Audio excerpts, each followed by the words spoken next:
आजकालच्या धकाधकीच्या जीवनामध्ये ॲसिडिटी, अपचन, भूक न लागणे ह्या अशा गोष्टी नॉर्मल झालेल्या आहेत आणि यावरती इन्स्टंट उपाय म्हणून आपण गोळ्या खातो, ज्या की आपल्या शरीरासाठी खूप हानिकारक आहे.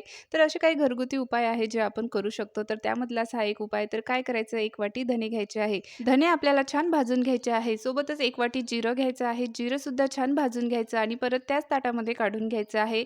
त्यानंतर 1 वाटी शोप घ्यायची आहे. शोपसुद्धा आपल्याला छान भाजून घ्यायची आणि परत त्याच ताटामध्ये काढून घ्यायची.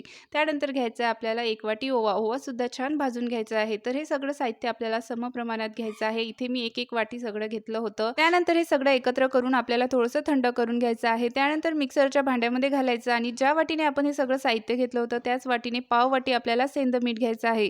इथे आपल्याला सेंधं मिठाचाच वापर करायचा आहे. नंतर हे मिक्सरला छान बारीक फिरवून घ्यायचं आहे आणि डब्यामध्ये भरून ठेवायचं. जेव्हाही ॲसिडिटी किंवा अपचन यासारखा त्रास वाटला, अर्धा ग्लास कोमट पाण्यामध्ये 1 चमचा पावडर मिक्स करून हे आपल्याला प्यायचं आहे आणि लगेच आराम मिळतो.